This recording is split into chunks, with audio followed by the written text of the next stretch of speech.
वास्तु के अनुसार जानिए घर का मुख्य द्वार और अन्य चीज़ें कहाँ होनी चाहिए। वास्तु के हिसाब से घर के मुख्य दरवाजे से लेकर हर एक कमरे के लिए अलग अलग नियम हैं, जिसके अनुसार घर में सकारात्मकता का प्रभाव पड़ता है। सबसे पहले हम घर के मुख्य द्वार की बात करें तो माना गया है कि घर के मुख्य द्वार पर छाया नहीं पड़नी चाहिए।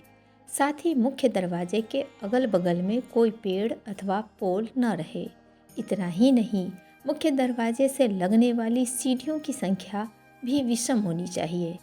कई बार देखा जाता है कि घर का निर्माण वास्तु के हिसाब से किया जाता है, लेकिन मुख्य द्वार पर वास्तु का ध्यान नहीं दिया जाता, जिससे घर की तरक्की रुक जाती है।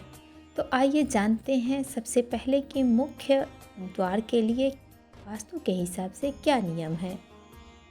वास्तु के हिसाब से घर के मुख्य दरवाजे पर छाया नहीं पड़नी चाहिए।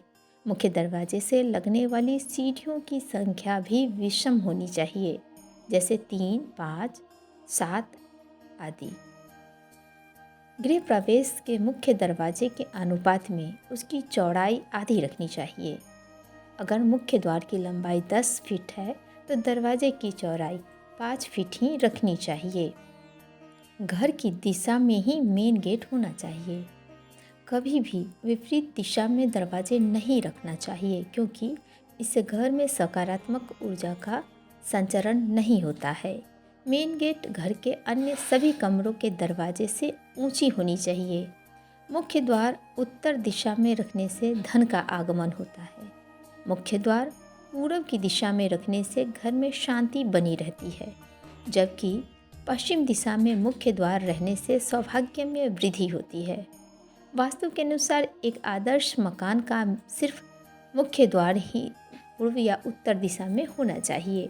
वहीं आपके घर का ढलान पूर्व उत्तर या उत्तर पूर्व की ओर होना हमेशा शुभ माना गया है। इस तरह वास्तु के अनुसार घर के कमरे, हॉल, किचन, बाथरूम और बेडरूम एक खास दिशा में होने चाहिए, जिससे घर में वास्तु दोष नहीं होता और लोग सुखी रहते हैं। आइए जानते हैं कि घर के किस दिशा में किस कमरे की स्थिति होनी चाहिए। सबसे पहले पूर्व दिशा की बात करें तो पूर्व दिशा सूर्योदय की दिशा है। इस दिशा से सकारात्मक व ऊर्जावान किरणें हमारे घर में प्रवेश करती हैं।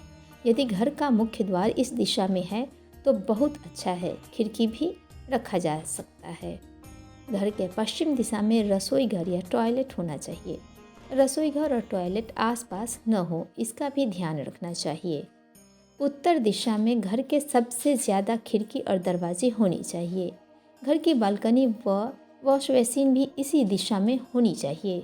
दक्षिण दिशा में किसी भी प्रकार का खुलापन, शौचालय आदि नहीं होना चाहिए। घर में इस स्थान पर भारी सामान रखें। यदि इस दिशा में घर या खिड़की है तो घर में नकारात्मक ऊर्जा रहेगी और ऑक्सीजन का लेवल भी कम हो जाएगा। इससे घर में क्लेश भी बढ़ेगा। उत्तर पूर्व दिशा, जिसे ईशान दिशा भी कहते हैं, यह दिशा जल का स्थान है। इस दिशा में बोरिंग, स्विमिंग पूल, पूजा स्थल आदि होने चाहिए।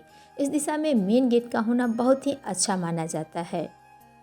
उत्तर पश्चिम दिशा, जिसे वायव्य दिशा भी कहते हैं, इस दिशा में आपका बेडरूम, गैरेज, गौशाला आदि होना चाहिए।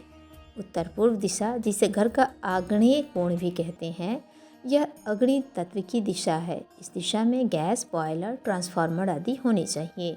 उत्तर पश्चिम दिशा, जिसे नैऋत्य दिशा भी कहते हैं, इस दिशा में खुलापन अर्थात खिड़की, दरवाजे बिल्कुल ही नहीं होने चाहिए। घर के मुखिया का कमरा यहाँ बना सकते हैं। कैश काउंटर, मशीनें आदि इस दिशा में रख सकते हैं। घर में आंगन नहीं है तो वह घर अधूरा ही माना जाता है। घर के आगे और पीछे छोटा ही सही पर आंगन होना चाहिए और आंगन में तुलसी, अनार, जामफल, मीठा या कड़वा नीम, आंवला आदि के अलावा सकारात्मक ऊर्जा देने वाले फूलदार पौधे अवश्य लगाने चाहिए। इस तरह की धर्म और आध्यात्म से जुड़ी खबरों के लिए बने रहें माँ गायत्री टीवी के साथ।